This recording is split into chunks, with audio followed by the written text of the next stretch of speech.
Olá, gente. Vamos lá de novo, mais um trabalho para hoje, mais um estudo. Eu confesso que este estudo que eu fiz para apresentar para vocês hoje é um estudo assim que eu já fiz há muito tempo e que eu dei uma melhorada nele e confesso que no meu ponto de vista ficou muito legal. Mas vamos lá. Meu nome é Aguinaldo César, do canal Coisas da Vida. Se você não é inscrito, se inscreva, deixa o seu like, seu dislike, comenta, compartilha. Não esquece de apertar o sininho para receber as notificações de todas as vezes que a gente publicar um vídeo. Não esqueçam também, eu tenho 2 livros aí já prontos, o link vai estar na descrição. E eu estou na preparação de mais alguns outros livros aí. Bom, vamos lá. Hoje eu quero tratar sobre as 2 leis. Nesse estudo vamos tratar sobre os mandamentos que constam na Torá e vamos falar sobre os 10 pronunciamentos. Quero fazer uma observação rapidinha aqui sobre o seguinte. A Torá, todo mundo sabe, são os 5 primeiros livros escritos por Moisés, né? Chamado no cristianismo de Pentateuco. E também temos os 10 mandamentos escritos nas 2 tábuas de pedra, sendo os 4 primeiros mandamentos de adoração ao Eterno, de relação com o Eterno, e a outra tábua com 6 mandamentos de relação entre os seres humanos com seres humanos. E os 10 mandamentos se referem nas escrituras sagradas, pelo povo hebreu, é chamado de 10 pronunciamentos. E mandamentos são todas aquelas 613 leis que constam na Torá, né? Que está mencionado em Levítico, em Deuteronômio, em Êxodo, né? E é mencionado também em Gênesis e Números, tá bom? Então, toda vez que a gente falar de mandamento, a gente se refere aos 613 mandamentos da Torá, e quando a gente for se referir ao que foi escrito pelo dedo do Eterno, nas 2 tábuas de pedra, a gente vai chamar de 10 pronunciamentos, ok?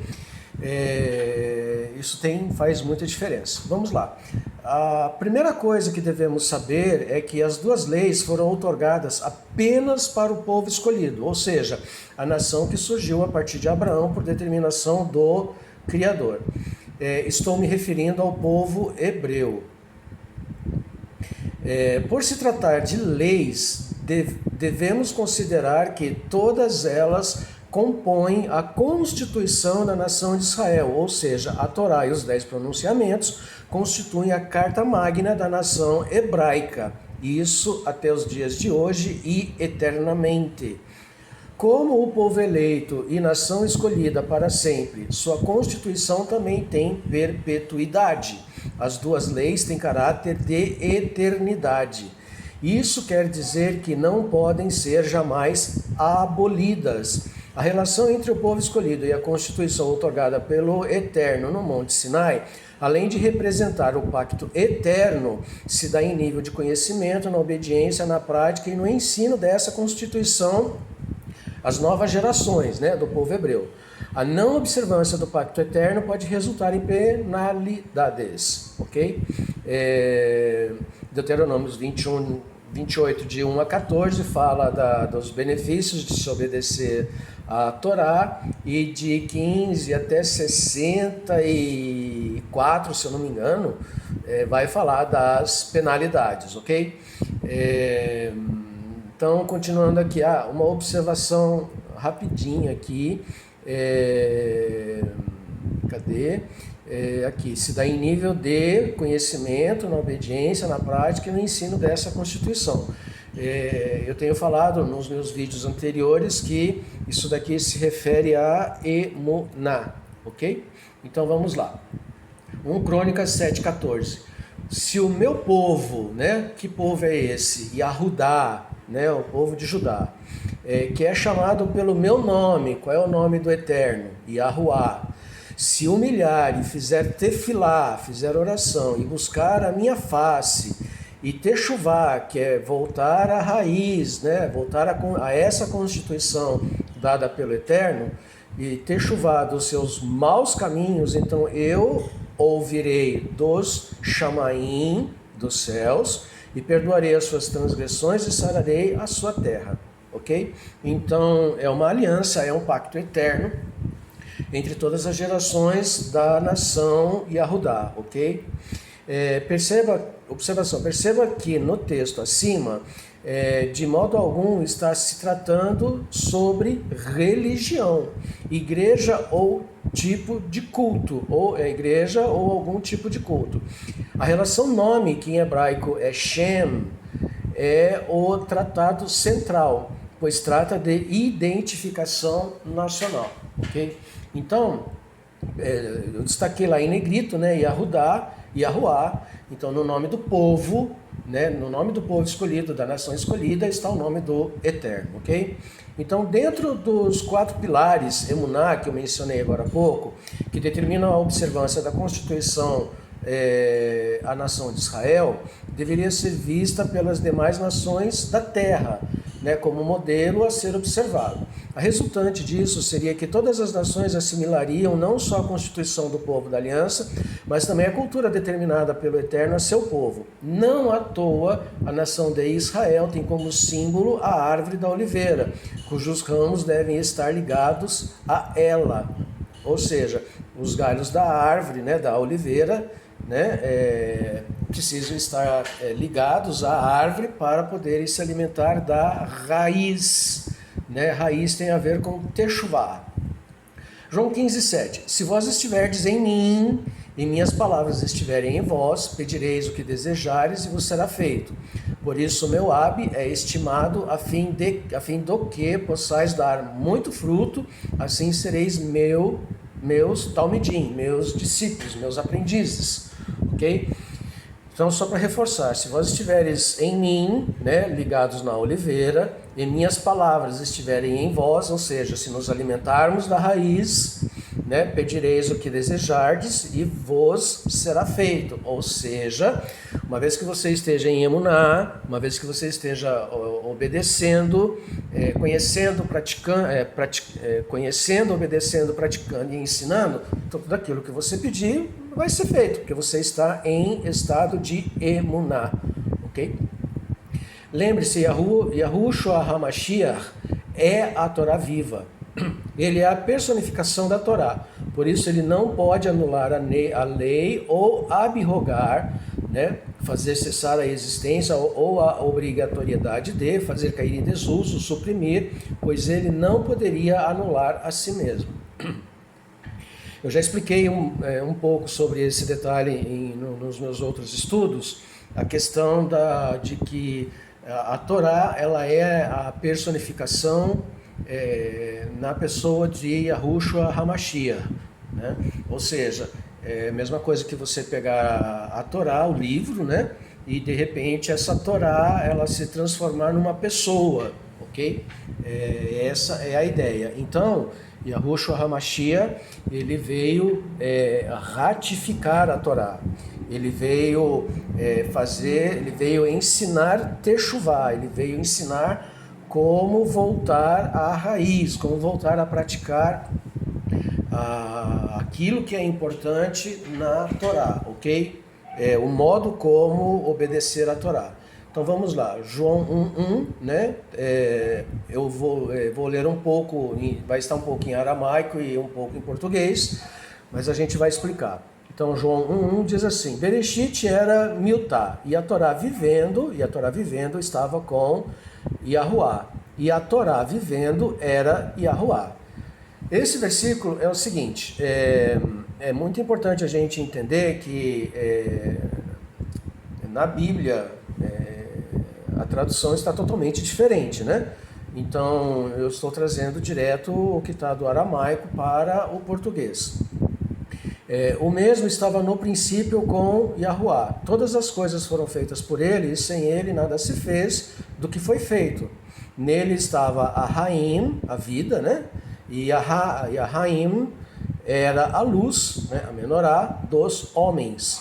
E a luz, menorá, resplandece nas trevas, e as trevas não a sobrepuja. Gente, leia aqui, por favor. Não esqueça de comprar o meu livro, Sob a Luz das Boas Novas, porque nele eu falo muito sobre a importância da menorá para o mundo. Então, aqui, só por aqui, você já consegue entender, visualizar a importância da menorá, ok? Yahushua HaMashiach, a menorá vamos dizer assim, os olhos de Yahushua HaMashiach, ok?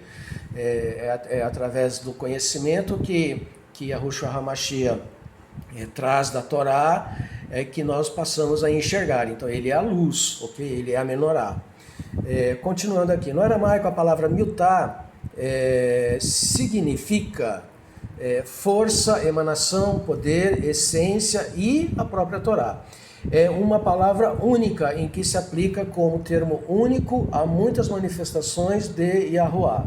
Ao contrário de devar, do hebraico, né, que significa palavra, logos do grego, que também significa palavra, né, se eu não me engano, conhecimento, enra, que significa palavra, né, do aramaico. Miltá não encontra termo equivalente em qualquer outra linguagem, inclusive no hebraico. Esta é mais uma prova da primazia do aramaico no pacto renovado. A Torá se tornou em ser humano e assim a Torá é a verdadeira palavra eterna. E esses 4 pilares chamados de emuná, muito conhecido como fé. A esses 4 pilares, né, chamados de emuná, muito conhecidos como fé. A emuná é o resultado da observância fiel à Torá. A Torá a palavra Torá é traduzida como lei, instrução, constituição, ok? Apocalipse 2,10 diz assim: ser fiel até a morte e eu te darei a Keter, que significa, tradução direta, coroa, com a Raim. Raim é vida. Ser fiel até a morte, né? Vamos dar um outro panorama de tradução. Ser fiel até a morte e eu te premiarei, te adornarei com a vida, ok? A palavra Keter, ela não está no aramaico. O que está no aramaico é premiar, adornar, ok? No aramaico não existe a palavra Keter. Então, muitas vezes fazem uma certa confusão aí, né? Coroa da vida com esporte e outras coisas mais. Mas não, na verdade, o prêmio a ser recebido é a vida, ok? Acredito que agora as escrituras começam a lhe fazer um sentido mais racional, mais inteligente. Romanos 12:1. Eu rogo-vos, portanto, irmãos israelitas, pelo rahamim, né, pelo amor profundo de Yahuwah, que apresenteis vosso corpo por sacrifício vivo, porque a Torá é viva. Kadosh, porque a Torá é sagrada. E aceitável a Yahuwah, que é o vosso serviço de adoração admissível, ou seja, é um serviço de adoração racional, intelectual, ruar, porque a Torá é boa, totalmente aproveitável. Lembra lá o que está escrito em Romanos 7,12. O conceito da justificação está intrínseca e intimamente ligada ao conceito da emuná, já mencionado. Portanto, é impossível se tornar justificado perante o Eterno sem a emuná. A justificação é uma palavra derivada da palavra justiça, que nos faz lembrar que justiça é definida pelos parâmetros da lei. A lei, por sua vez, precisou ser escrita, ditada, outorgada pelo legislador. Se há justiça, a lei que a regule, e se há lei regulamentada, há quem a legislou. Portanto, há juiz e juízo. Logo temos Romanos 5:1. Portanto, sendo justificados pela emuná, tenhamos shalom, tenhamos paz com Yahuwah, mediante nosso Salvador, Yahushua HaMashiach, por quem também nós temos acesso por intermédio dessa emuná, afluindo a este rahamim, em que estamos firmes e regozijando-nos na tikvá da tiferet de Yahuwah, né, na esperança do esplendor do Eterno, ok? Então perceba, gente, a palavra emuná, que muita gente chama por fé, e muita gente entende fé como muitas vezes um pensamento positivo, uma esperança, né? Mas a palavra emuná, na verdade, ela está ligada com a Torá, ela está ligada com a lei, ela está ligada com a instrução. Uma vez que você diz que tem emuná e não observa a Torá, não observa a lei, não guarda os mandamentos nem os pronunciamentos, Então você tem uma falsa emuná, ok? E se você tem uma falsa emuná, você não consegue agradar o Eterno de forma alguma. Então eu vou insistir mais uma vez. A emuná é fruto do conhecimento da palavra, da obediência da palavra, da prática da palavra e do ensino da palavra, ok? Sem esses 4 pilares, não há emuná, não existe fé, ok? Então toda vez que alguém transgride ou está em ato de transgressão, ainda que inconsciente, não consegue exercer a sua fé, né? Não é à toa que diz assim, quem tiver emuná do tamanho do grão de uma mostarda, pode dizer, este monte, mova-se daqui para lá. Por quê? Porque quem tem emuná tem a mente do Criador, ok? Está vivendo de acordo com a vontade do Criador.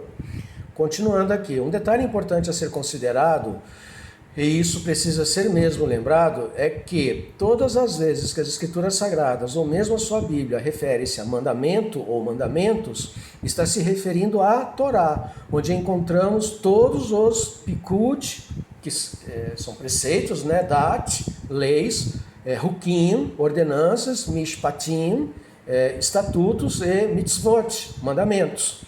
Tudo o que é necessário para uma vida feliz, saudável, proveitosa, racional, longa e eterna está registrada na Torá. Não à toa, no Mashiach encontramos as mesmas virtudes. Tudo que ele falou, ele se referia à Torá, ok?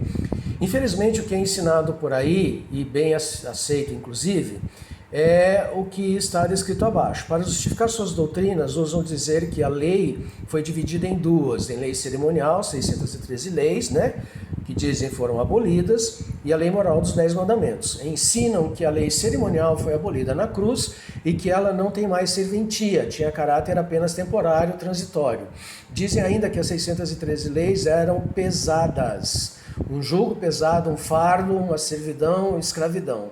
Junto com essa afirmação, dizem que o chamado Velho Testamento perdeu seu valor e foi substituído pelo chamado Novo Testamento. Com esse pensamento de divisão entre Velho e Novo Testamento, consideram ainda que o Deus de Israel era um Deus maldoso, cruel, insensível, que mandava matar quem não cumprisse a lei, enquanto que o Deus do Novo Testamento é um Deus bom, sensível, transbordante de graça e cheio de favor imerecido pelo ser humano. Fazem assim uma contraposição e uma sobreposição entre as culturas grega e romana com a cultura hebraica, determinada pelo Criador. Em certo ponto, as religiões se dividem quanto à lei moral dos 10 mandamentos, pois um grupo insiste em afirmar que mesmo os 10 mandamentos foram convenientemente abolidos, porque neles contém o 7º dia, o sábado, que foi substituído pelo domingo, porque Jesus ressuscitou no domingo, enquanto outro grupo permanece de alguma forma própria, observando os 10 mandamentos. Então, tendo abolido, aniquilado, obsoletado a Torá e as tábuas de pedras que contêm os 10 mandamentos, resta apenas agora viver pela graça. E quando perguntados o que significa graça, logo recorrem ao tal do redundante favor imerecido. Com isso tudo, Israel deixou de ser a nação eternamente escolhida para o cristianismo em suas múltiplas faces e vertentes, ser a nação espiritual espalhada em todos os lugares do mundo. Reforça esse pensamento usando o fato de que em países que não aceitam a religião cristã, perseguem os cristãos e se vangloriam disso, e se escandalizam quando alguma lei que proíbe a sua evangelização a povos indígenas e outros povos chamados de povos ainda não alcançados. Entendem que o cristianismo é a religião a ser pregada em todo o mundo. Bom, eu fiz 4 vídeos, um falando sobre a questão do Velho Testamento, Novo Testamento e cultura, né, que é a cultura que o Eterno deu ao povo escolhido, e 3 vídeos falando sobre o significado da palavra graça. Vocês podem dar uma pesquisada nos meus vídeos, que está lá todo o material, ok? Continuando então. Já que estamos falando sobre o tratado das 2 leis, é preciso enfatizar algo muito pontual. Primeiro, as Escrituras Sagradas foram escritas por hebreus para hebreus, em todas as suas gerações, perpetuamente, eternamente, para sempre, para a eternidade. Ela não foi escrita para não hebreus, nem tampouco é propriedade de alguma religião. Segundo, as 2 leis, digamos assim, porque é uma coisa só, foram outorgadas ao mesmo tempo para o povo escolhido, o povo hebreu. Terceiro, a formação da nação de Israel se deu a partir da libertação da escravidão do Egito e no Monte Sinai receberam a sua constituição entregue ao libertador escolhido, na época, Moisés. Quarto, a morte e o sacrifício profetizados do Mashiach, né, que era hebreu, pôs fim aos rituais de sacrifícios de animais. Porém, não aboliu nem abrogou as festas fixas, que são perpétuas. Vou falar delas, um pouco delas já já. Quinto, mesmo a nação de Israel tendo sido espalhada entre as nações, em todo o tempo ela teve um serviço de sacerdócio, proclamando o nome do Eterno. Desde a sua fundação, Israel nunca deixou de ser nação. Uma semente sagrada, justa, perfeita, sempre existiu. Salmo 22:30 diz isso. Uma zerá, uma semente, uma descendência, o servirá. E isto será declarado por Yahuwá a uma geração vindoura. Sexto, o anunciado Mashiach, em muitas profecias, é de uma semente sagrada. Portanto, ele era hebreu, viveu sob a cultura do seu povo, proclamando a cultura do seu povo por todos os lugares onde esteve, jamais proclamou a cultura grega, romana ou outra qualquer. Combateu a semente impura.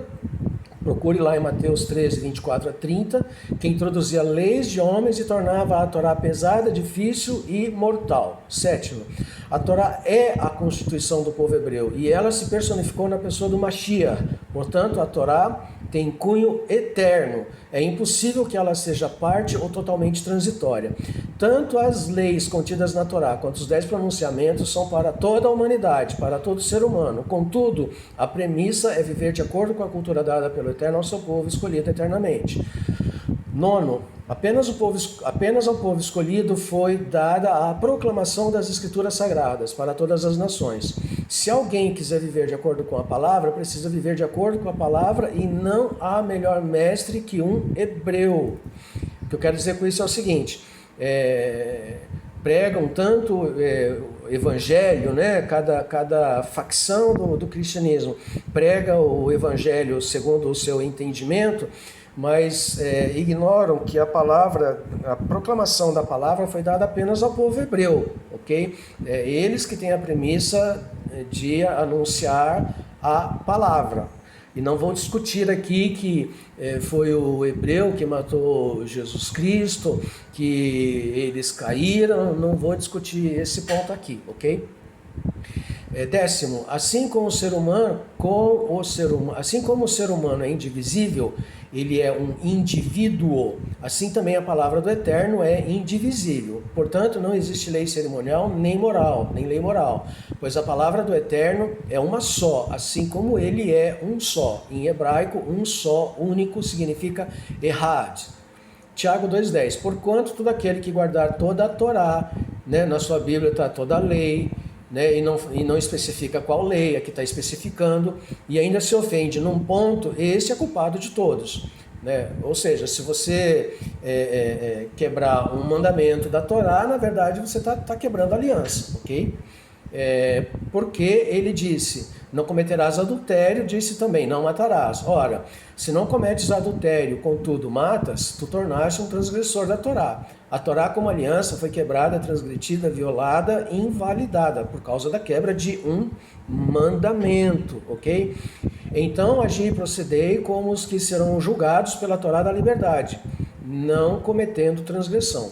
Porquanto haverá juízo sem amor profundo para os que não mostram amor profundo, pois vos exaltais a vós mesmos desejando amor profundo em vez do juízo. Que proveito há, meus irmãos israelitas, se um homem diz que tem emuná e não tem mitzvot, mandamento? Pode porventura a emuná salvá-lo? Então, eu já expliquei isso também. A emuná não existe sem mandamento e mandamento sem obediência não tem fundamento, tá? Por isso que a emuná só existe a partir do conhecimento da palavra, da obediência à palavra, da sua prática e do seu ensino. Eu vou insistir muito nisso, gente.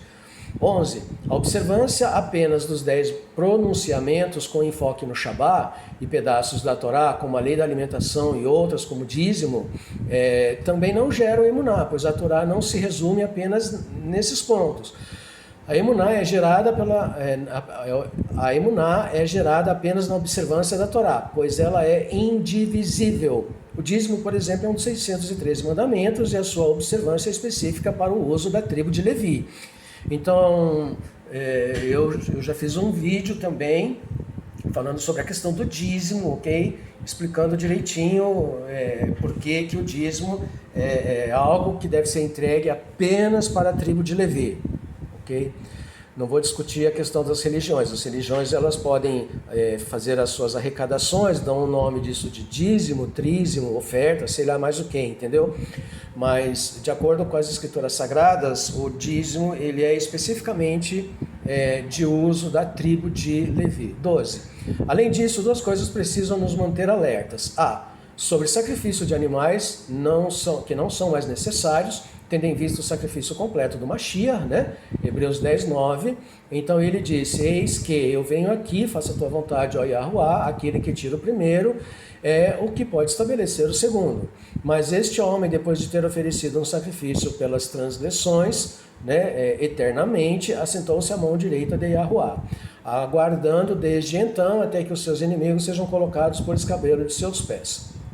Gente, escabelo é tipo... imagina que você está sentado numa cadeira, num sofá, enfim, e você apoia seus pés num banquinho, ok? Então, esse banquinho é chamado de escabelo. E tem um versículo que fala também que o Eterno ele colocou os seus pés sobre a terra, né, como escabelo, algo mais ou menos assim, tá?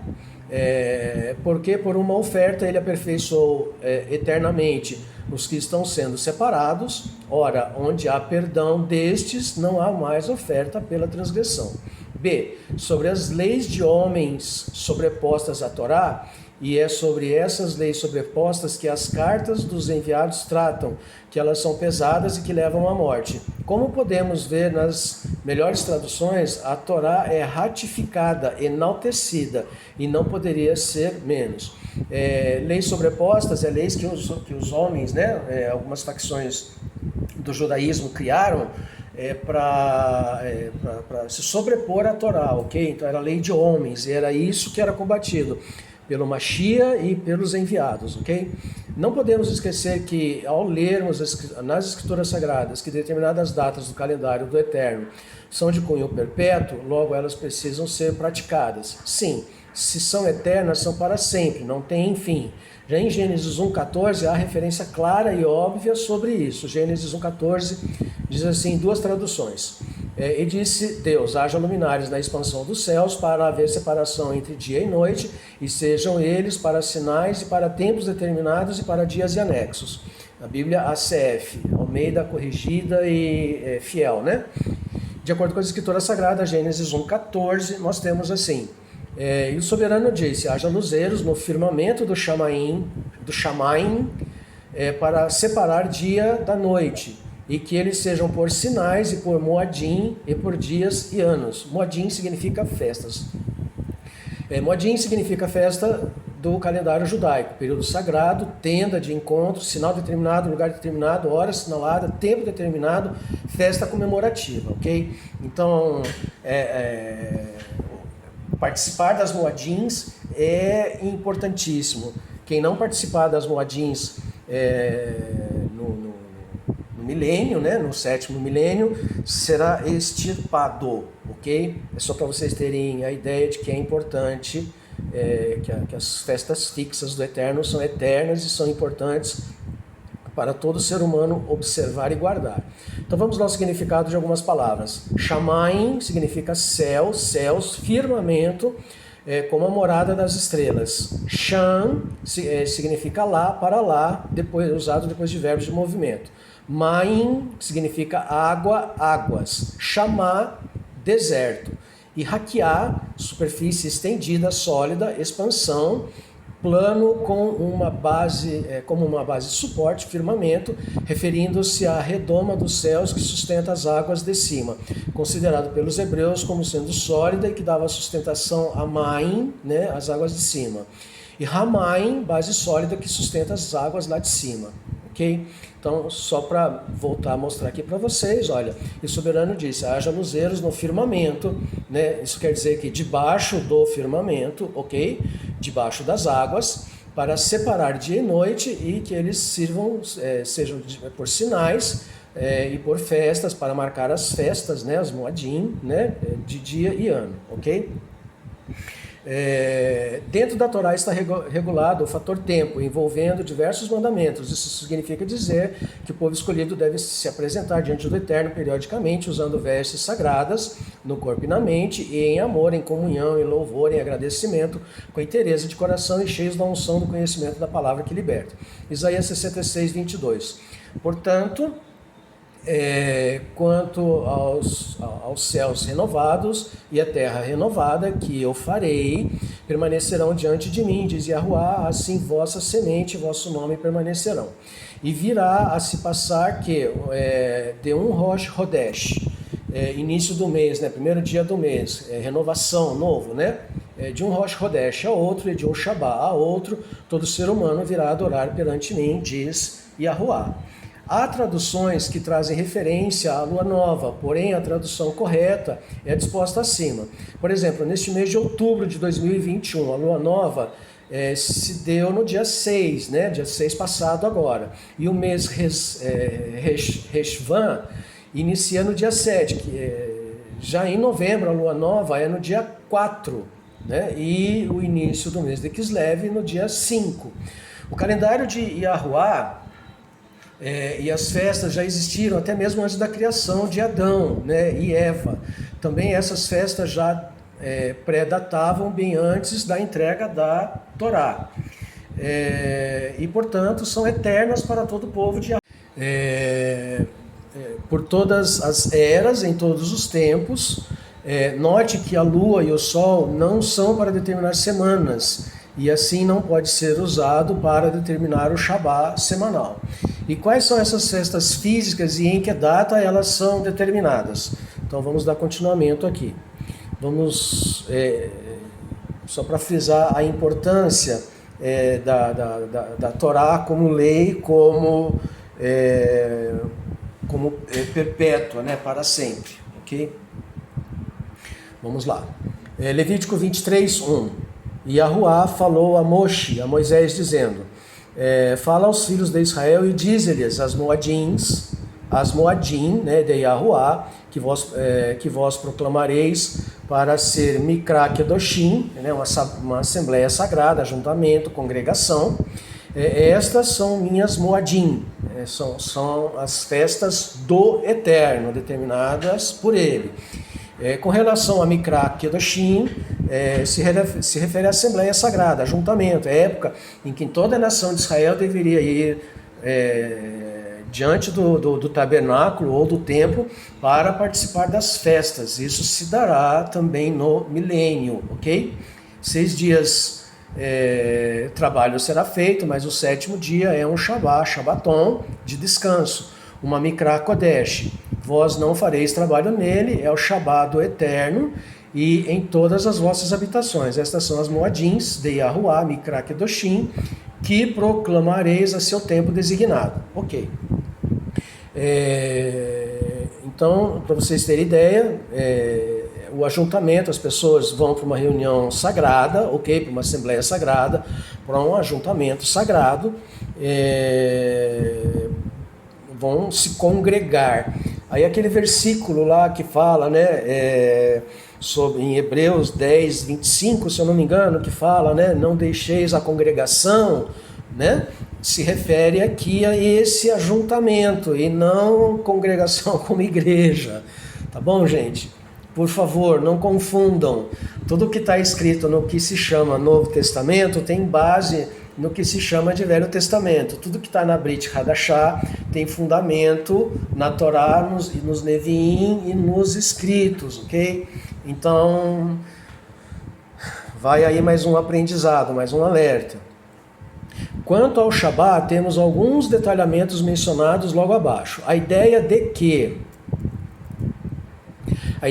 o sábado foi substituído pelo domingo não encontra nenhum fundamento nas escrituras sagradas. Lembre-se que a palavra do Eterno é perpétua e o Shabá é um identificador, um sinal sobre o, né?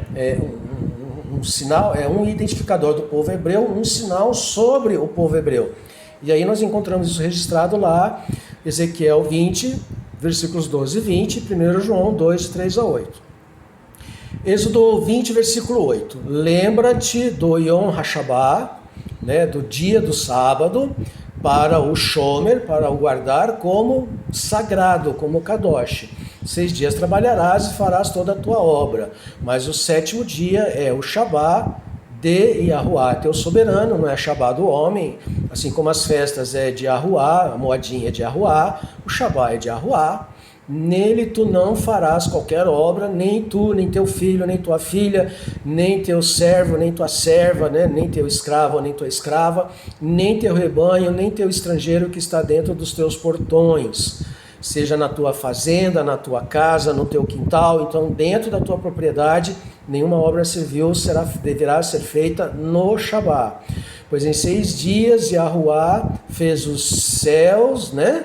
O firmamento e a terra e o mar e tudo que nele há, e descansou no 7º dia. Portanto, Yahuá abençoou o Yom HaShabá, né, o Yom Shabá, e o separou, tornou o Shabá sagrado para sempre. Ok, gente. Então, continuando aqui, eu vou demonstrar quais são as 7 festas fixas, né? E eu quero lembrar o seguinte, assim como o Shabá, que consta dentro dos 10 pronunciamentos, né, que está mencionado lá em Êxodo 20, dos versículos 3 a 17, assim as festas fixas também são eternas, tal qual o Shabá e os 10 pronunciamentos são eternos, as 7 festas fixas também são eternas, porque elas marcam tempos. Elas marcam tempo do ano e marcam tempos proféticos. E é o que nós vamos ver daqui por diante. Então, nós estamos tratando de lei dentro da Torá, né? O título é o Tratado das Duas Leis. E nós já estabelecemos que não existe 2 leis, cerimonial ou moral, que existe uma lei só, a Torá, que é eterna. Então vamos lá e não vamos perder tempo. A Páscoa, em hebraico, é chamado de Pessah, né? Nós vamos encontrar Pessah do Eterno, né? Pessah Ha-Yahuá. A gente encontra lá em 23, 4, 5 e em Êxodo 12 também. É o dia de observância, de 14 a 15 de Nisan. Também se comemora Kiriat Yam Suf, a passagem do Mar Vermelho e a libertação do Egito. Os pães asmos ou ázimos, Hag Ha-Matzot, também, né, a Yahuá, uma dedicação ao Eterno. Levítico 23, de 6 a 8, dia 15 a 22 de Nisan, primeiro e 7º dia. O primeiro e 7º dias é Mikra Kodesh, ou seja, todo o povo tem que se congregar, tem que se reunir. 7 dias devem comer matzah, ou seja, pão asmo. Não pode ter nada que contenha fermento dentro das suas habitações, dentro das suas propriedades. A festa das primícias, que é Bicurim, Levítico 23, de 9 a 14, no dia 16 de Nisan, é a comemoração. Shuk Leolam Vaed, né, que é uma ordenança eterna, Memaharat HaShabá. Pentecostes ou festas das semanas. Gente, Pentecostes é um nome vulgar, tá? Na verdade, o nome correto no hebraico é festa das semanas, Shavuot. Shavuot significa semanas, está lá em Levítico 23, 15 a 22. Dia de celebração, 5 e 6 de Sivan.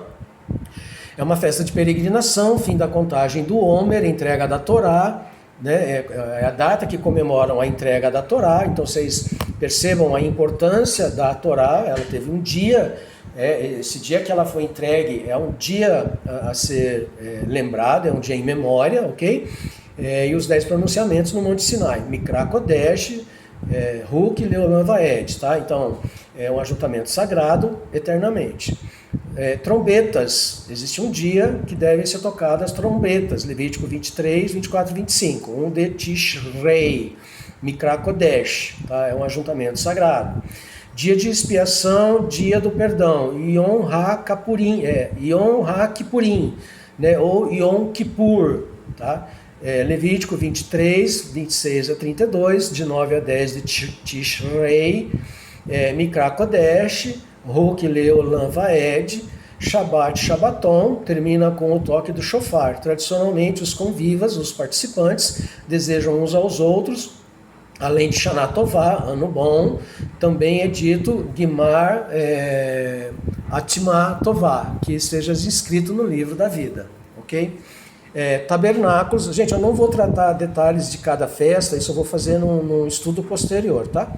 Tabernáculos, Hag HaSukkot, Levítico 23, 33 a 44, vai de 15 a 22 de Tishrei, e primeiro e oitavo dias é Mikra Kodesh, festa de peregrinação, habitar 7 dias em cabanas, ok? Vocês devem ter visto recentemente judeus, eles saem das suas casas e vão se alimentar, às vezes até dormir dentro das sukkah. Sukkah é cabana ou tabernáculo, né? Como queiram. Então a importância da festa dos tabernáculos é que nós entendemos que Yahushua HaMashiach tabernaculou, conviveu, né? Foi um conviva, participou das festas conosco. Essa é a importância das 7 festas fixas, ok? Vamos lá. Existem outras festas comemoradas no calendário hebreu, porém necessariamente não têm relação direta com as escrituras sagradas, como as mencionadas em Levítico 23. Nós temos o Ano Novo Judaico, que é o Rosh Hashanah, cabeça de ano, que é comemorado dia 1 de Tishrei, na data em que se toca as trombetas. Se dá entre setembro e outubro, né? É um ano novo judaico, e tem o ano novo, que é o determinado pelas escrituras sagradas, que está lá em Êxodo 12, né? 1 de Nisan, ok? Então, no calendário do Eterno, o primeiro dia do ano é 1 de Nisan, tá? Que é considerado o ano novo correto, tá? Mas não existe uma comemoração para primeiro de ano nesse calendário.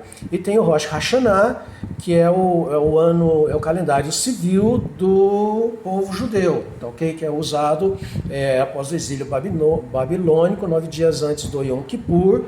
É comemorado, né? O Ano Novo é comemorado 9 dias antes do Yom Kippur. Yom Kippur e Ano Novo se refere a dias de temor, Yom Teruah, e Yom HaZikaron, dia da memória. Tem o Hanukkah, que é 25 de Kislev, que se dá entre novembro e dezembro, se chama Festa das Luzes.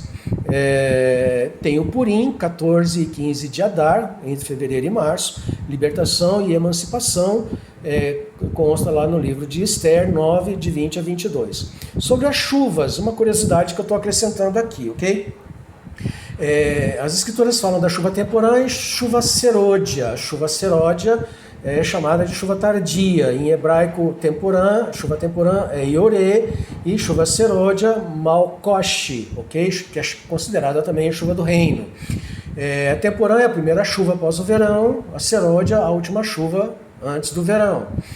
Outono ocorre no outono, em Tishrei, e a seródia na primavera, Aviv. Setembro, a temporada se dá entre setembro e outubro, e a seródia março e abril. Então perceba que a comemoração do ano novo no calendário das escrituras sagradas, que é 1 de Nisan, se dá na primavera, e da temporã, o ano novo, se dá em outubro. Tá, ok? Só uma curiosidade, o nascimento do Mashiach se deu entre o mês de setembro e o mês de outubro, ok? Temporã, primeira chuva de outono, chuva que cai na Palestina do final de outubro até o início de dezembro. Nessa época se comemora tabernáculos, né? Sukkot, ou Festa das Cabanas, 15º dia, 15º do mês até o 22º do mês. Isso está registrado lá, a chuva serôdia está registrada em Joel 2:23, Tiago 5:7, Deuteronômio 11:14, Jeremias 5:24. Já a serôdia é uma chuva, última chuva, a chuva da primavera, as últimas chuvas de março e abril, que amadurece os cereais da Palestina. As festas que ocorrem é Pentecoste, festa da colheita, né, a festa das semanas, 49 dias após a Pessah. Está registrado em Joel 2:23, Tiago 5:7, Deuteronômio 11:14, Zacarias 10:1, Jeremias 3:3, Oséias 6:3 e Provérbios 16:15.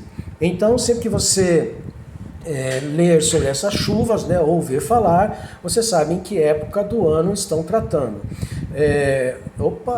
Como alguém poderia apagar ou mesmo quebrar leis que foram escritas em pedras, símbolo de eternidade, pelo próprio dedo do Eterno? Né? Como alguém poderia apagar isso?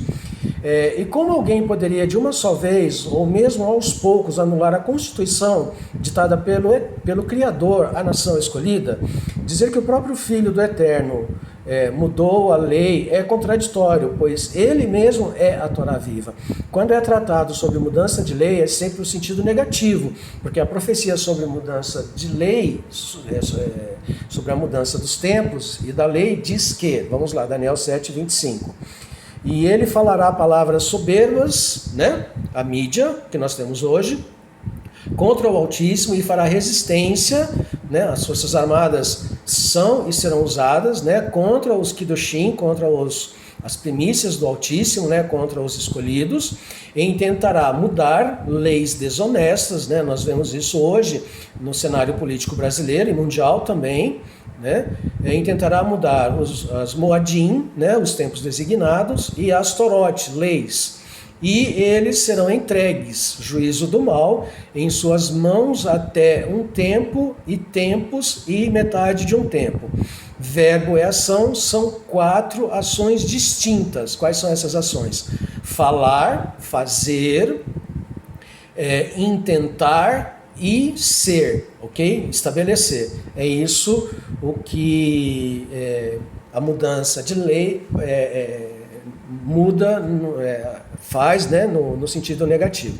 Vamos analisar aqui esse quadro, tempos determinados, tá? Então nós temos aqui a menorá de 7 velas, e nós temos da esquerda para a direita a Páscoa, nós temos o ázimo, primícias, Pentecostes, trombetas, expiação e tabernáculo. Então nós temos festas de primavera e festas de outono. Então, na primeira parte nós temos aí morte, depois nós temos no meio, né, no chamado Pentecostes, que na verdade é Shavuot, nós temos aí a ressurreição, eu prefiro chamar de ascensão, e nós temos a vinda do Mashiach nos tabernáculos, ok? Isso se dá profeticamente. Então, a gente pode entender aí que a vinda do Mashiach vai se dar entre setembro e outubro de algum ano aí, ok? Mais uma vez, gente, eu falei da menorá, olha aqui, não esqueça de comprar o meu livro sobre a luz das boas novas. Nele eu falo muito sobre a importância da menorá para o mundo. Gente, por favor, vamos lá. Continuando. O Mashiach jamais iria contra o Altíssimo. E depois essa profecia trata de um reino que é temporal, que tem fim, que é o que nós estamos vivendo agora. Mas o reino do Eterno é atemporal. Portanto, dizer que o Messias mudou a lei do Eterno é um grandíssimo absurdo, uma heresia, uma blasfêmia. Mas alguém pode questionar sobre qual tem mais valor ou mais importância, se o Mashiach ou se a lei, a Torá. A resposta é bem simples. Primeiro, o legislador fundamentou a Torá e os 10 pronunciamentos para governar sobre o seu povo escolhido. Por isso o Eterno se intrigou com a preferência do povo hebreu querer ter sobre si rei. Tem um registro disso lá em 1 Samuel 8:7. E Yahuwá disse a Samuel: escute a voz do povo em tudo o que eles te disserem, porque eles não têm rejeitado a ti, mas eles têm me rejeitado, para que eu não deva reinar sobre eles. De acordo com todas as palavras que eles tinham feito, desde o dia em que eu fiz subir de Mitzrayim, né, do Egito, Mitzrayim, até este dia, abandonando-me e servindo a outro Elohim, a outra divindade, assim fazem eles também a ti. Segundo, entre a lei e o Mashiach não há maior ou menor, porque o Mashiach é a expressão viva da Torá. Ele é o verbo vivo, a ação da Torá, a Torá em ação. O Mashiach não veio substituir a Torá do Eterno por outra Torá ou por anular a Torá. Ele veio para estabelecer a Torá e tirar de sobre ela todo o jugo, todo o peso, toda a sobrecarga dela. Ele veio estabelecer a Torá limpa, pura, sem contaminação, sem acréscimos ou decréscimos, sem intenções, sem escusas. Ele veio mostrar como fazer techuvá. A outorga da Torá foi um ato de rahamim pelo Eterno, um ato de rahamim pelo povo escolhido, e a porção dobrada desse rahamim foi a vinda da Torá personificada no Mashiach, João 3,16. Mateus 23,37 diz assim: Ó Yerushalayim, tu que matas os neviim, os profetas, e apedrejas os que te foram enviados, quantas vezes eu quis ajuntar teus filhos, como galinha junta seus pintinhos debaixo das suas asas, mas não desejastes. Então nós vemos aí a rejeição em parte do povo hebreu. Dessa forma, o Tratado das Duas Leis resulta em dizer: o Mashiach veio para cumprir, executar, fazer acontecer, satisfazer, acatar, obedecer, realizar, convir, preencher, e não para abirrogar, anular, abolir, substituir, desistir. Não cuideis que vim destruir a lei e os profetas. Não vim abirrogar, mas cumprir. A recompensa para os que alcançarem a compreensão completa sobre a palavra será a vida eterna. E isso se confirma da seguinte maneira: Apocalipse 14:12. Aqui está a perseverança dos israelitas Kedoshim. Aqui estão os que guardam os mitzvot, os mandamentos de Yahuwah, e a emuná de Yahushua HaMashiach. A ideia aqui sobre os que guardam os mandamentos vem da tradução literal de que, vem da tradução literal de os que foram ordenados, os que receberam ordens, os que receberam instruções. Primeiro, quem recebeu instruções foi o povo hebreu. Segundo as ordens e instruções, as leis estão contidas na Torá. Isso é reforçado pelo conceito de emuná. Outra, o inimigo vai combater contra um grupo de pessoas muito específico. Apocalipse 12:17. E o dragão, não Lúcifer, eu fiz um vídeo a respeito, ensinando quem é Lúcifer na verdade. Ele não tem nada a ver com Satanás, com dragão, diabo, demônio, nada, E o dragão se irou contra a mulher e subiu para guerrear contra o restante da sua semente, com aqueles que guardam os mitzvots de Yahuwah e têm o testemunho de Yahushua HaMashiach, ok? Então, perceba a relação que há entre a observância da Torá e a perseguição que o inimigo vai fazer. Ele vai fazer perseguição mais especificamente contra aqueles que guardam os mandamentos, tá? Outros povos vão ser perseguidos? Vão, mas vão ser perseguidos por causa, pelo fato de não aceitarem o sistema que está sendo imposto mundialmente nestes nossos dias. Eu não vou tratar disso agora, vou tratar disso também mais para frente. Mas alguns podem afirmar que a lei, a Torá, foi dada apenas ao povo hebreu, e está correto. Esta é uma afirmação correta, coerente e também uma premissa. Romanos 11:17. E se alguns dos ramos foram quebrados, e tu, que és uma árvore de oliveira brava, foste enxertado entre eles, e com eles te tornaste participante da raiz e da abastança da árvore da oliveira, e eles também, caso não se apeguem à sua descrença, serão enxertados, porque Yahuwah é capaz de os enxertar outra vez, ou seja, ele vai trazer as 10 tribos perdidas de Israel outra vez para a oliveira. As 10 tribos vão fazer techuvá, Porquanto se fosses cortados da essa da oliveira, que é incultivável, e fomos enxertados contrário à natureza, na boa oliveira, quanto mais aqueles que são dos ramos cultivados, porventura não serão também enxertados em sua própria árvore da oliveira? As 10 tribos de Israel que se perderam.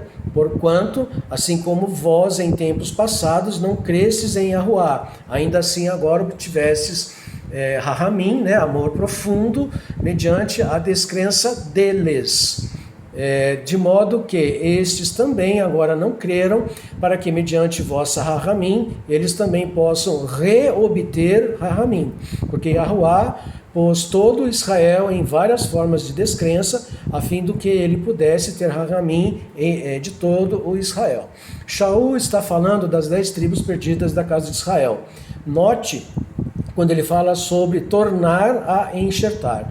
Por isso, no início, tratamos sobre a questão de que as Escrituras Sagradas foram escritas por eles e para eles em todas as gerações. Então, sim, a lei, a Torá, é apenas para a nação escolhida, o povo da aliança, o povo que se chama pelo nome do Eterno.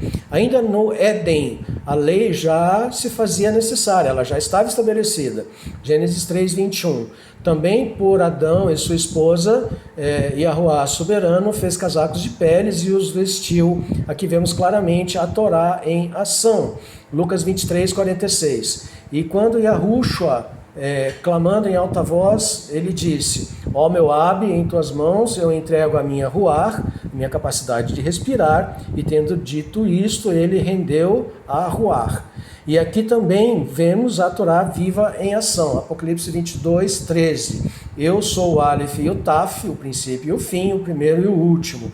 Bem-aventurados são os que cumprem os seus mitzvot, para que possam ter direito a Etz Haim e possam entrar pelas 12 portas, uma porta para cada tribo de Israel, para dentro da cidade. E por fim, vemos aqui a Torá em ação.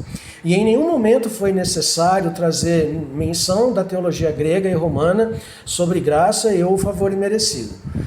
Então, de Gênesis a Apocalipse, vemos a palavra do Eterno funcionando em perfeita concordância. Cada versículo lido e compreendido, vemos o quão completa ela se torna. Ok, gente, estamos encerrando por aqui. Eu espero que gostem desse estudo e dos demais estudos, né? Fiquem à vontade para comentar, para concordar, para discordar, enfim.